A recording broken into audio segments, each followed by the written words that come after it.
based on the tonnage factor, and how we will collect the sample from different sources. After that, we have to estimate the ore with using of or preserved tonnage principle, and the, also we had discussion the principles of mineral economics. Not only now the importance of minerals in our society, it was started at earliest about around around 300 before Christ of years, and at the time the Kautilya has written the classical Sanskrit treatise of economics, that is Arthashastra we are calling. In that he was mentioned about the mineral economics importance, economy of minerals. He explained well at the time, so that we'll get a clear information, and we'll get a clear uh, detailed details. Not only now, it was started in earlier years also, so that we can say based on these rules and certain things,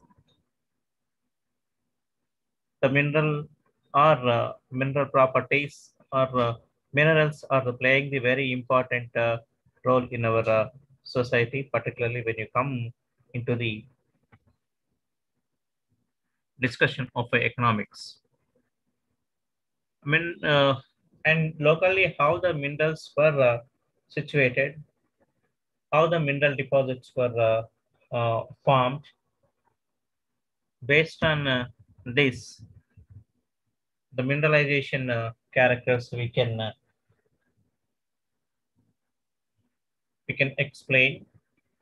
I told you in the last class also, Canada it has and it is producing the huge amount of nickel productivity.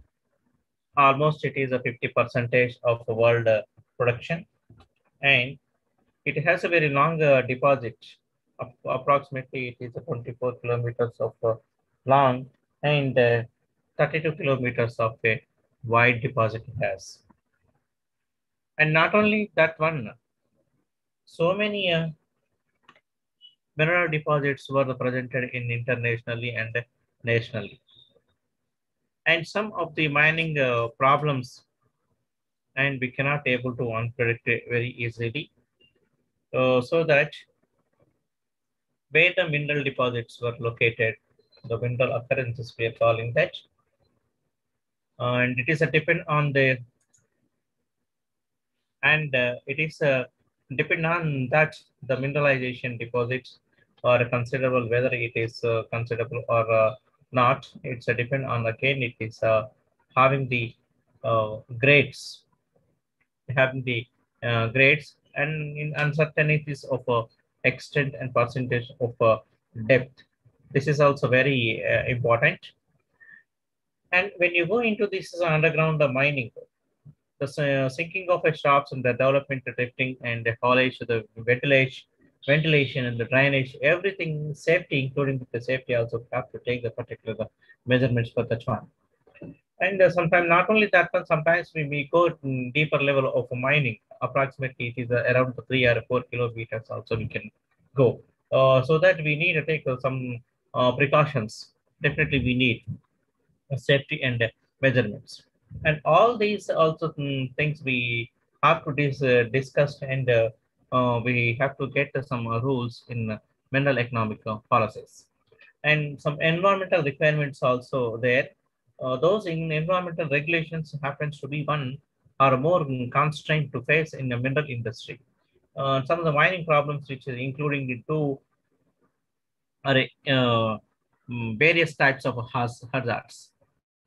Abnormal peculiars of a temperature and a pressure.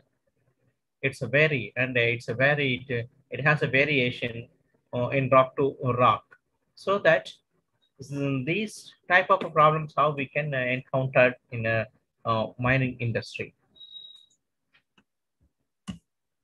Yeah, yeah. The departments like environmental regulations in USA. It's a monitor this aspect when they were developing this country like our India are yet to along the way adopting these procedures. Environmental impact of the mines didn't receive such attention till 1970. After 1970, our Indian country has also has taken some resolutions. Uh, what are those? And the first one, it is a Water Prevention and Control of a Pollution Act in 1974, the Forest Conservation Act in 1980, and the Air Protection Act, it was in 1986. And not only that one, Ministry of Forest and Climate Change notifications issued by the government of India, by the government of India in 2016, according to the Gazette. It was released 166, the Gazette number. It was released in 2016. Okay, what it is the impact of new discoveries? Yes, nowadays we have some uh,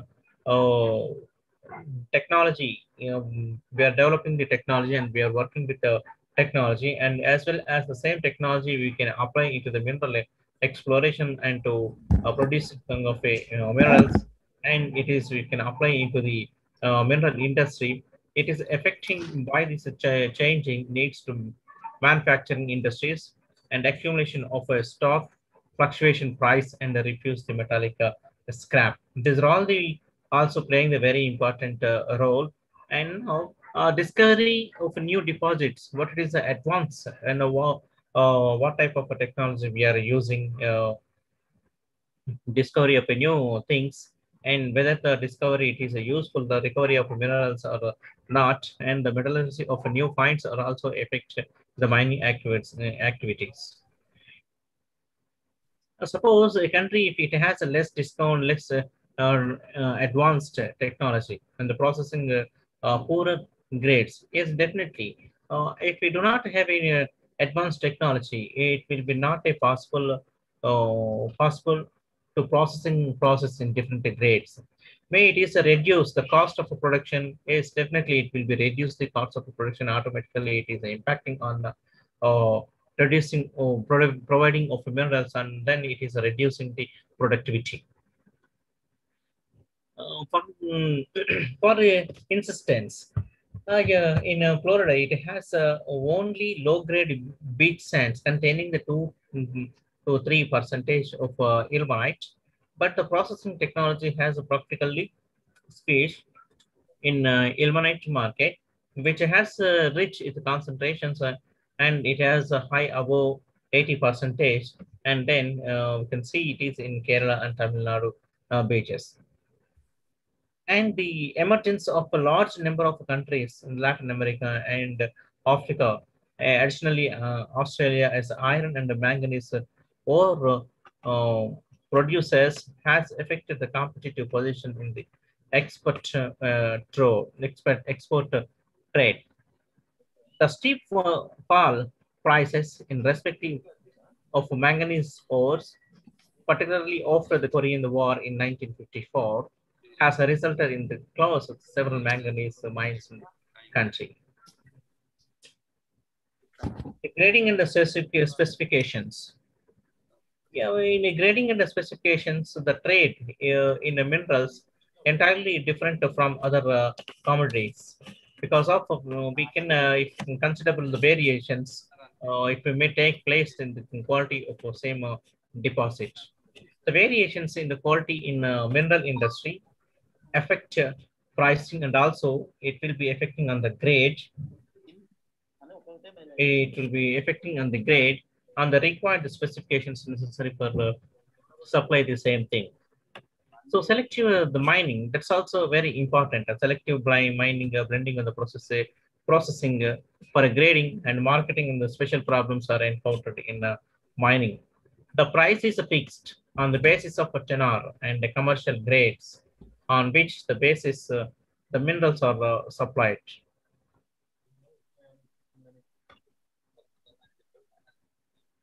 And huge capital investment and risk factors.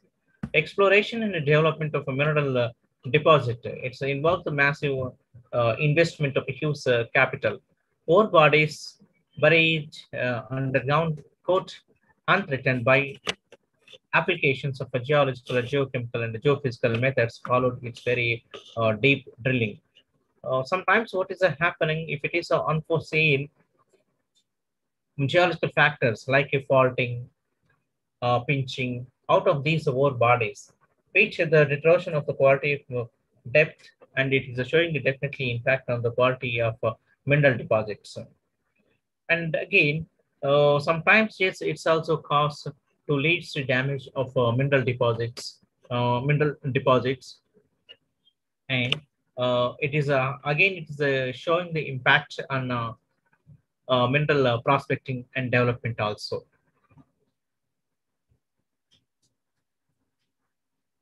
Yeah, minerals and the national economy.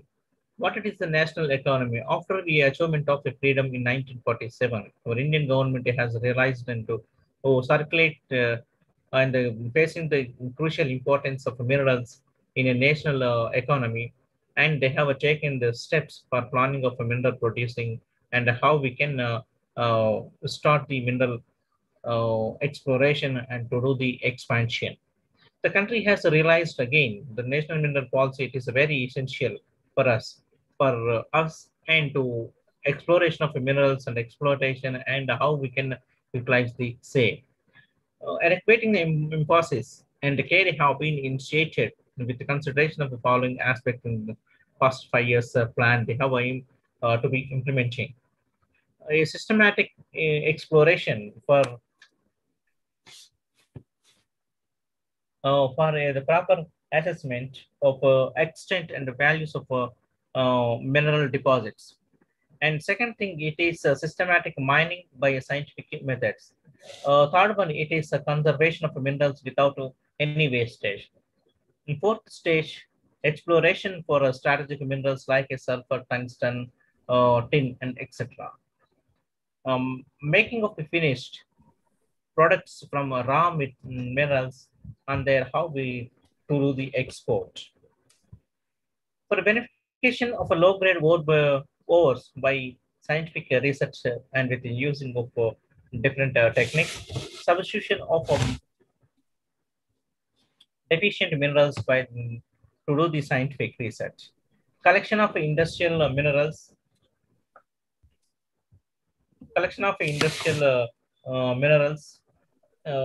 and we do the mineral statistics with association of Bureau of Mines.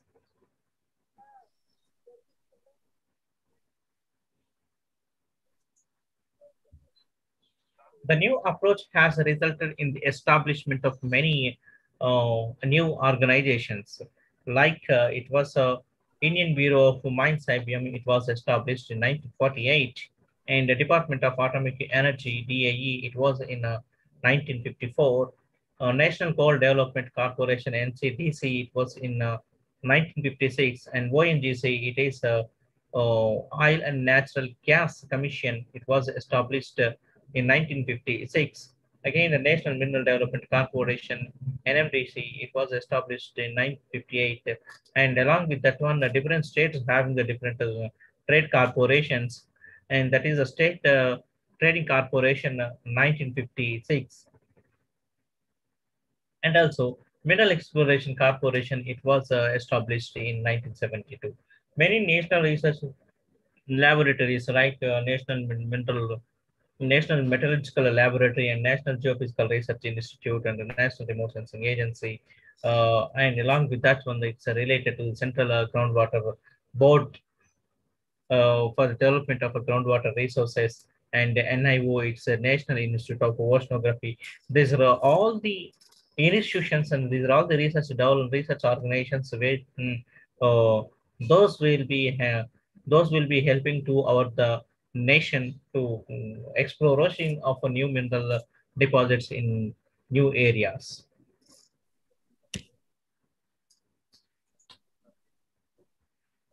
Okay, what about present status? In our Indian economic growth, it's very fast now. And DGP growth was about 7.3 in 2018, then compared to 2018, when we compared the previous year of 2017, it was in 6.68. And the mining industry in India is a major economic activity which contributes a significant to the economy of India. Uh, Definitely, the DGP, if it is increasing,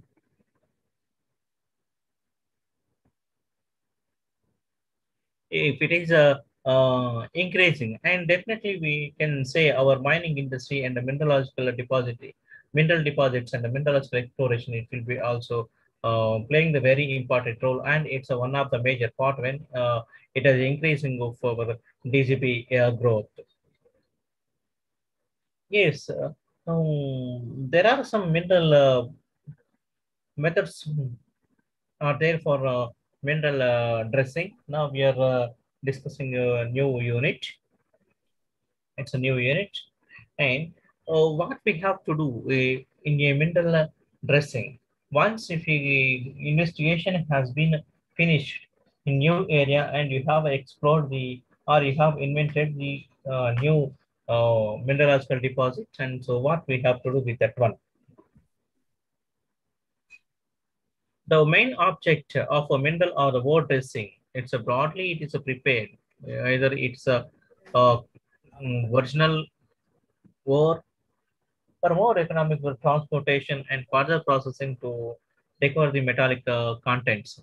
Preparation of a ore dressing includes the concentration of valuable minerals within a smaller bulk than that the original ore by removal of worthless constitutions and the removal of constitutes that we have a deleterious effect in the further processing. Yes, why we should do the mineral dressing? Why we? What's the importance of that one? uh, why we have to do the mineral processing. Okay, because of here, along this is a ore or a mineral deposits, we may having the unwanted materials also. So these unwanted material, maybe it is creating the contamination when we are doing the process. So that we have to remove the all these unwanted material, whatever having along with the mineral deposits. So that some process will be need for that one. In particularly when you come into extractive of a mineral or the mineral processing, it is also known for a mineral dressing or ore dressing. In this process, separating commercially valuable minerals for their ores. Yes, definitely it's a need. 100% it is a need for to remove the unwanted material when we are doing the mining. Yeah, within an ore body.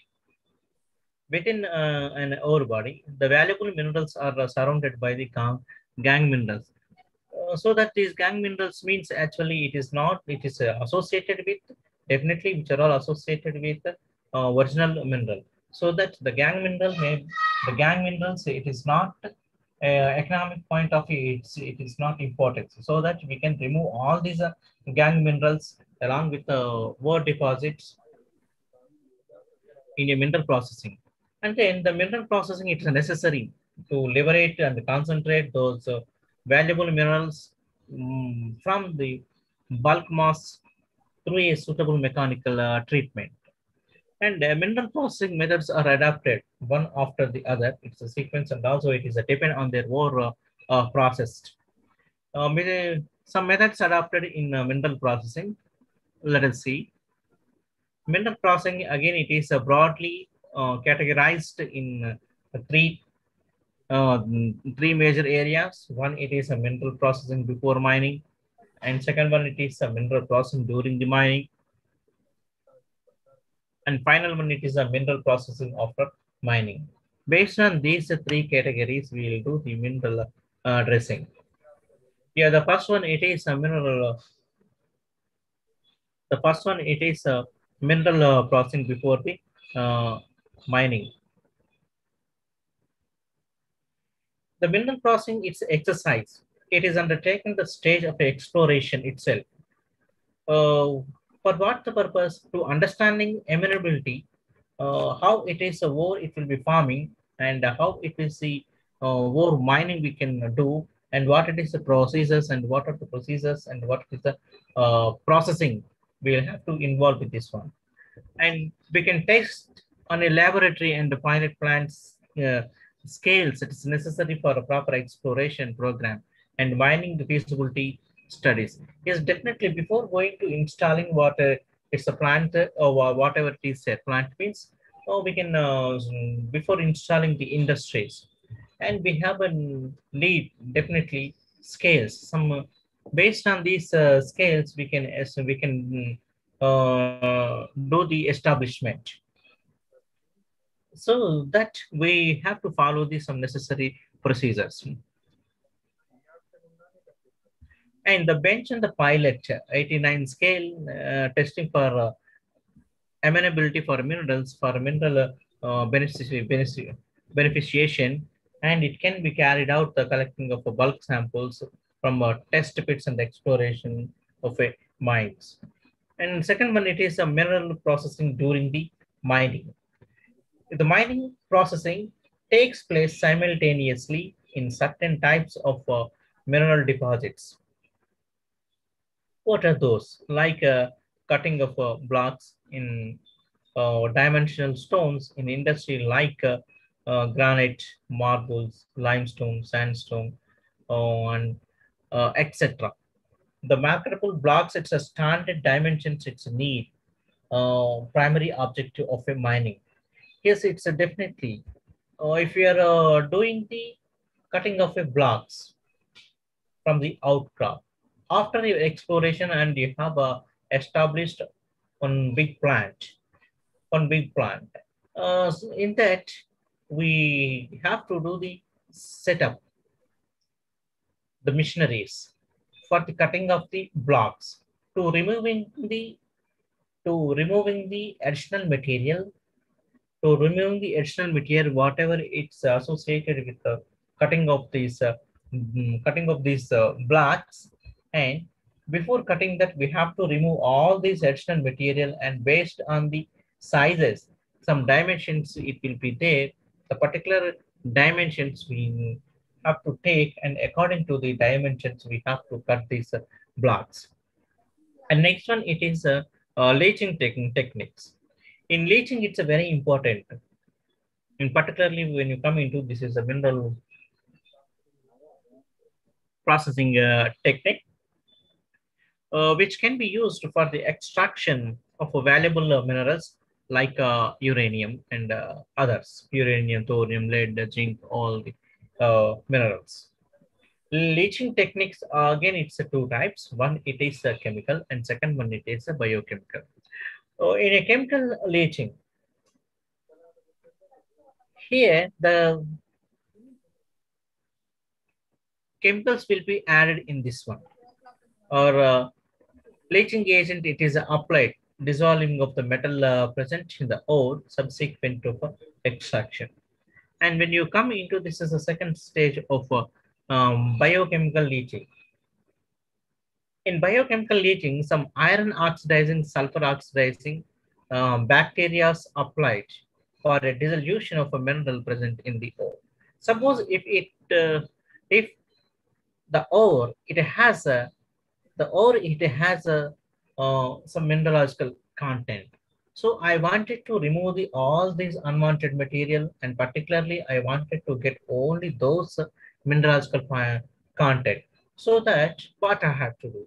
At the time we may require the hard and very strong acids, and it's a related, and again it's a composition of organics, so that then we can use Like example for iron and sulfur oxidizing bacteria solutions, we can use use at the time to leaching of all these materials, and again it will be useful for dissolution of a metal whatever having the ore, and this dissolved metal will be extracted subsequently. Mineral processing after the mining.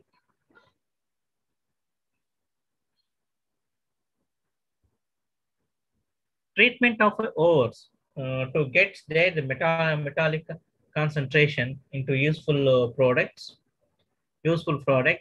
and concentration of a small bulk amount.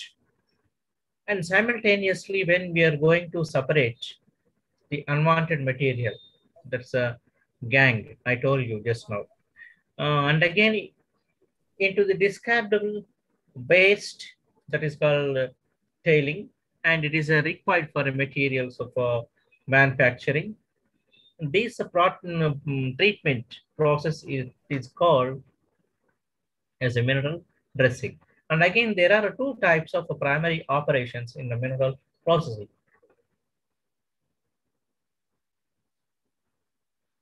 One, it is a comminution, and second one, it is a concentration. Yes, when you come into this is operations in the mineral processing. First, the thing it is comminution. In a comminution, the process there will be some procedure. That is the we reducing of sizes, the particle sizes. In this case, we are using the jaw crushers. Jaw crushers. What's the function of the jaw crushers here? Mm, the jaw crushers which are useful for to cutting down of particles in a smaller pieces, so that it is easily to carry it to one place to another place, and the same it is you use the one unwanted material whatever it is here, cut cut, and then we can remove from outer surface of a body. And next one, it is sizing. Based on this size, after once we have cut these particles, and then based on the sizes, we can have a chance to separate by the screening or the classifications. That means classification based on the size, we can gather all the things at a place. And another thing, we can separate the smaller size, and we can keep at a place. And next one, it is a concentration. In this is a concentration by taking advantage of a physical and a surface chemical properties. So here we can use the different methods, electrolysis method and chemical ionic chemical bond method. And based on, and when you come into this physical properties, we can use the magnetometric separation. We can use that one, magnetic, and again, there is a chance to remove the based on the size, the waste material we can remove the based on the size also. And dewatering, this dewatering, when it dewatering, it will be removing the water material from that one, and we can remove the liquid material from that one. Based on that, we can separate it. And again, now coming to this is next one, a classification of a war minerals, and it is like as a strategic, critical, and essential. In a term of a strategic, critical, and essential, the minerals are a resultant to outcome of a war in emergency mode, in which is related to relative adequacy, or whether it is in winning of a war. And the material provides for the fighting power, and it comes from the minerals alone. It is therefore the policy of all governments. Now it's maintained up to date inventories of domestic resources, and also to take such methods of procurement, and stockpiling the programs that would deter the hostile countries from a possible invention.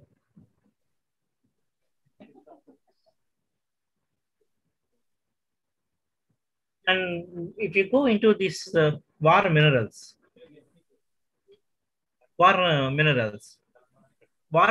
are absolutely essential for warfare, communication, and transport also. In fact, sometimes these minerals, it's not only needed for warfare, and it will be useful for the war supporting civilian needs also.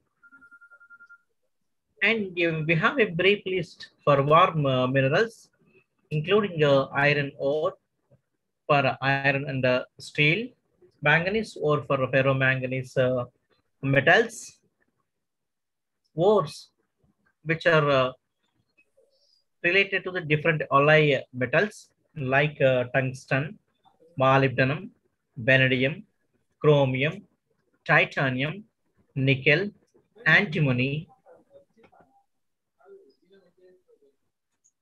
nickel, antimony, magnesium, cadmium, zinc, and it is a ores of aluminum, copper, lead, zinc, and tin for their mineral contents. The classification of minerals based on the mineral position. Based on the mineral position, the mineral war minerals are further classified as a strategic, critical, and essential minerals. In a strategic mineral, a strategic mineral it is one in which a country has more or less negligible resources available and for which it's depend on outside sources. When you come into this is a critical mineral, which country it is deficient in supply position, but known occurrences are such they can be exploited.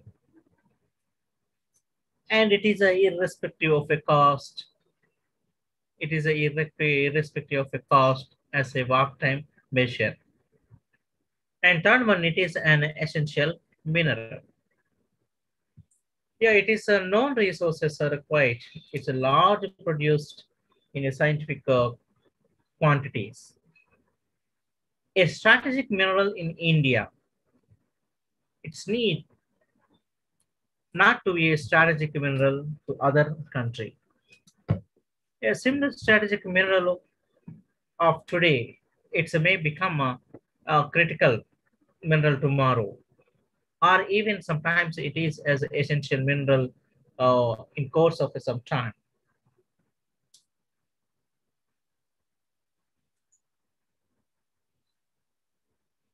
The time of sufficient or adequate, it seems to be the more appropriate than essential, since such as a term, it will be more meaningful and also eliminate the possibility, misconception, and in categories, or sometimes maybe it is a non-essential also. Now coming to the strategic mineral, the ores of tungsten, molybdenum, nickel, tin, antimony, arsenic, strontium, mercury,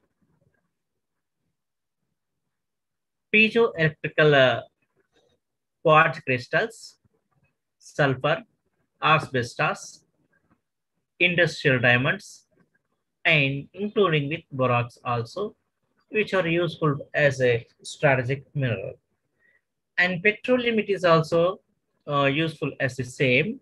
Petroleum may be classified as a strategic minerals of India from the available of occurrences zone, and it is a depend on the supply positions and applications of war metals and alloys. Tungsten is used in the manufacture of ammunition, armor plates, and heavy guns. And the same tungsten steel, it is necessary for making of armor, uh, placing bullets, and high speed tools require adequate in the amount of tungsten metal to the tune of 18 percentage of weight. And again, the tungsten, it is used a very good refractory mineral with having the temperature of 2610 degrees. As a melting point, it's one of the most important alloying metals used in steel, used in a steel and other non-ferrous alloys. And even 0.25 of the metal imports the sufficient hardness to the alloy steel. Molybdenum is a good substitute for the tungsten. One more, nickel, it is used the making of a stainless steel, and it has a high nickel alloys. When you come into this is a non-metals, non-metals, piezoelectric quartz. These piezoelectrical crystals are playing a very important role in radio, telecommunications, and particularly in electronic industries. These quartz plates, which are used as oscillatory plates, prevent wavelengths from wandering and transmit them with the correct frequency. Sulfur, it is also very important. Sulfur, it is an indispensable element for a war effort. Manufacture of explosive refining of petroleum, sugar, and preparation of medicines, and it is useful as a disinfectant. It's a required of a sulfur. Asbestos. Asbestos, particularly the crystalline variety, it is required for heat and electrical installations. When you come into this is fuels, the minerally dependence on a petroleum, and its innumerable products, it is rather unlimited. The petroleum, it provides fighting power on a land, sea, and air also. That means which are using in all aspects. The second one, when you come into this is the critical minerals. There are some critical minerals are available. Those are copper, lead, zinc, lead, zinc, uranium, lithium, apatite, and rock phosphates for the phosphorus, and graphite may be classified as India's critical minerals. The applications of critical minerals, copper, lead, zinc are mainly used as alloys metals and actively employed in the manufacture of a war ammunition in different forms. Around about 400 kg of a copper, it is required to build a tank, war tank. A ton of the metal for a large bomber, and the 1,000 tons for a battle ship. And still it is also required for that, and still it's a large amount required for ammunition, and sizable amounts of a copper is goes making of a anti-aircraft guns and airplanes also. Some copper zinc alloys are used in manufacture of a jacket, of cartridges or air bullets and shells. Yeah, uranium is also very important. It can also be treated as a nuclear fuel. Nobody can imagine before the first bomb was dropped in Nagasaki and Hiroshima. It was in 1946. It was happened in Japan. That the small isotopes of a uranium, and it contains a very vast amount of energy stored with them. The atoms of radioactive elements, when it's made the split, it's a generate a tremendous or a huge amount of heat, which can rain, and it can be uh, split with a fraction of a seconds. Yes, the energy it is released by the method of a fission. A single uranium atom it is 200 million electrons holes. Approximately 1 kg of a uranium of 235 releases heat. It's equivalent to the 3,700 tons of a coal. The heating value will therefore be 3,000 times greater than the coal in the terms of British thermal unit. Yes, exactly. Definitely, we can say it has more and more power. Just example, the simple power of a uranium. You see here, just in our homes, in our houses, now we are using the LEDs. Yeah, before these LEDs, we were used the bulbs, 60 volt bulbs and 40 volts bulbs. Okay, just you can imagine what's the energy of a uranium. Just 1 kg of coke, 1 kg of a coke, it is giving the light for the 60 volts of a bulb. 1 kg, it is giving the light 24 hours, 24 hours of a 60 volts of a bulb. And the same bulb, if you can light with use of a 1 gram of uranium, it's giving the same light up to 100 years. The same bulb with using of a 1 gram of uranium, it can light up to 100 years. You see what it is differentiation between the coal and the uranium. You see that is a differentiation from uranium and the coal. Definitely, we can say the uranium it's very powerful. And when you come into this is non-metals, phosphorus, apatite, and the rock phosphate. Apatite, apatite and rock phosphate are the primary sources for elemental phosphorus.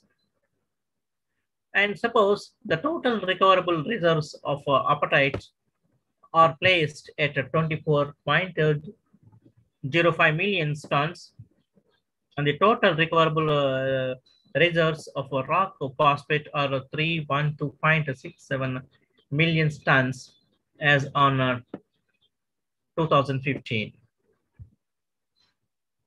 And India, it has a deficient of uh, apatite in rock phosphate availability. Graphite. Graphite, it's known as a plumbago or a blocklet or a mineral carbon. It is a stable from the naturally occurring carbon. The recoverable reserves of the graphite as on 2015, the place as a 194.89 million tons, and particularly the graphite occurrences are reported from the different states, but the deposits of economic importance are located particularly when you come into this is Arunachal Pradesh. It has a huge, approximately it is a 37 percentage. Jammu and Kashmir it has a 32 percentage. Chhattisgarh, Jharkhand 9 percentage. Odisha it is showing 9.7. Tamil Nadu it's showing 4%. And when you come into this, the last one, essential minerals, iron ore and steel, ore of manganese, vanadium, chromium, titanium, magnesium, aluminum, cadmium, zirconium, germanium, and beryllium. It is called as a beryl also. Amongst metallic minerals, mica, limestone, gypsum, china clay, and fluorspar. And when you come into this, is a non-metallic, particularly coal in FERs. India's essential minerals, as per their represent position in the country, and the applications of essential minerals in war.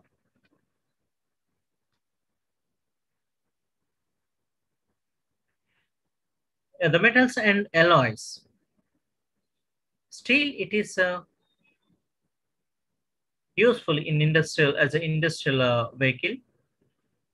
It's a keep all the industries, including its own. And we have already seen that the steel could only be produced from iron ore. Yes, definitely it's producing from the iron ore and inclusion of some important raw materials. Next one, it is vanadium. Vanadium, it's associated with the alloyed metals like chromium, manganese, tungsten are necessary for making of high-speed steels. And when you go about strength, hardness, and fatigue are very the primary requires.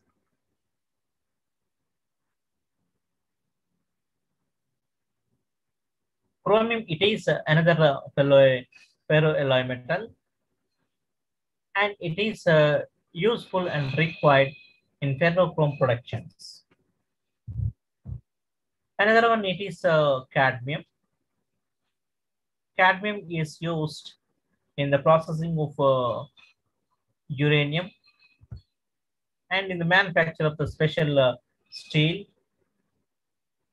and it has an excellent resistance and to gives corrosive actions.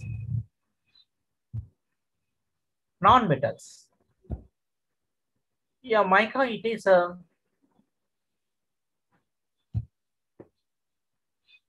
indispensable for a manufacture of all the electronic equipments because it's a unique dielectric strength and it's consisting of a insulating property. And next one, it is a limestone. Limestone is essential for flux in the manufacture of steel and other materials. It is the primary raw material for a cement. Gypsum is also required for a cement making. and it is a making of plaster of Paris, and the China clay it is used for insulation purposes.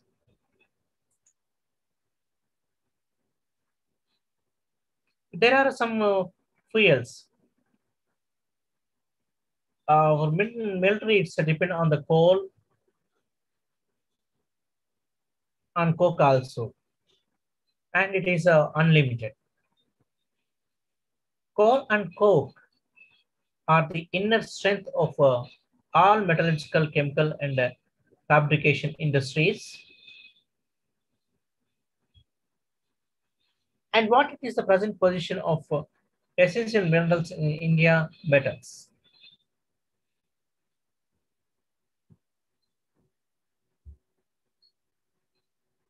Iron and steel. India is a self-sufficient in the production of iron, pig iron, and steels also. Manganese. Indian manganese ore deposits occurs mainly as a metamorphosed, and it is associated bedded sedimentary deposits. According to the National Mineral Inventory in the year of 2017, the total recoverable reserves of manganese ore it's placed at 495.87 million tons. Aluminum industry in India, it is strategically well placed, and it is one of the most largest producer in the world.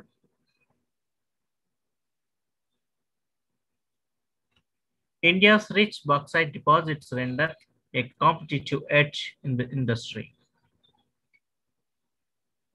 Fuels. The application of a fuel, the first one is coal and lignite.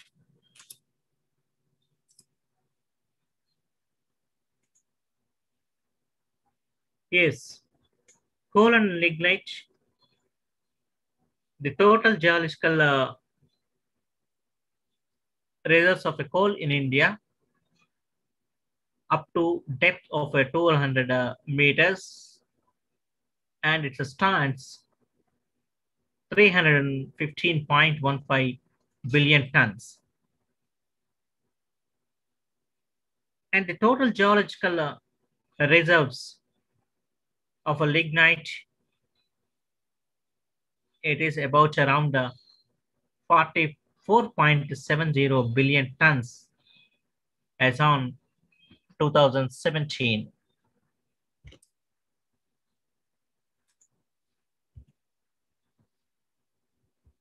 Yeah, these are all about how strategy and critical essential minerals which are useful in wartime and how much percentage it will be available to us. It's the above slides are speaking the same. And next, when you come into this is a national mineral policy. Every material or every system, it has its own policies. Similarly, our geology also it's a source for plenty of minerals. It's a source for plenty of minerals. In that case, the national it's also decided and it has given some policies to exploration point of view of a new minerals and also to exploration of mineral resources, whether the resources are available in our country or not. Some mineral policies are necessary and mineral policies, oh, so mineral policies are acting as a guidelines for the mineral trading when we compare with the other nations in the international market. Some concepts we need. What are the concepts and the mineral policies and axioms? Yeah, previously the mineral policies were the part of a national industry policy. Yeah, for the first time in 1984, the national mineral policy was adopted some rules and given some rules to conservation of the resources, and the policies were making too useful of or too used to our economy, and it's giving to the strength to our Indian economy. What are those key points? Let us. Minerals are depleting assets and are non-renewable resources. Yes, definitely. It's always depleting assets, and these are all non-renewable. And the industrial economics are based on minerals. The political boundaries have no relation with the mineral deposit boundaries. No nation is sufficient mineral resource for their industrial needs. Some objectives are need to implement of a national mineral policy. Government of India has a formulated mineral inventory information system. The system provides the information about the entire mineral reserves of and what is the availability of the mineral resources in a country, and it is a measured, indicated, and inferred. National Mineral Policy, it was revised in 1993, the month of March, by the Government of India, and it was announced a national mineral policy within view to encourage of private investors in both sectors, domestic and foreign, to explore the identification of a mineral well in the land and if of offshore areas also,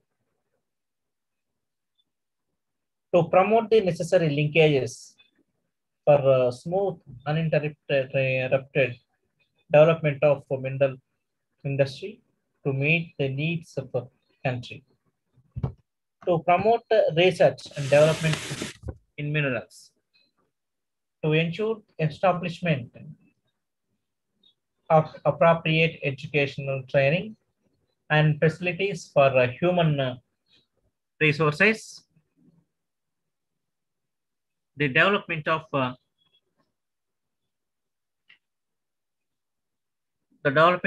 different countries, and it's to meet the manpower requires of the mineral industry, to ensure conduct of mining operations with due regard to the safety and health all concerned.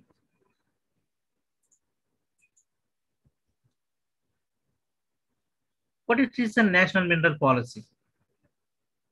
In 2019, it was updated again. Every year they have taken some steps, and every year they will take some new steps, and those to be implemented. The recent national mineral policy, it was in 2019, it is a focus to have a more effective, and it should be meaningful, and it should be uh, implementable policies which brings into further transparency, better regulation and enforcement, and it should be balanced in social and economic growth and as well as sustainable mining practices. Few provisions are there to introduction of a right to first reference, and it should be usable and it should be refusable for prospecting license holders, and encourage the private sectors to take up the exploration whether the mineralization is available, to encourage the merger and acquisition of mining entities, and to creation of dedicated mineral corridors to boost private sectors in mining areas particularly. Yeah, the 2019 policy process to grant status of industry to mining activity to boost the financing and for mining for private sectors and for acquisitions of mineral assets in other countries by private sectors. The policy is also mentioned to make efforts to harmonize the taxes, levies, and with the royalty growth and the royalty with the world benchmarks to help the private sectors. These steps are required. These particular steps are required to implementation of rules in particularly in mineral policies. And these mineral policies, it is useful whenever we have to identify or explore the new things in mining sector. Particularly in a mining sector only, we can use these things. And we have two more lessons. After this, we'll discuss the same into the next class. We have only two topics. Those two topics we will be discussing in next class. Thank you. Thank you very much.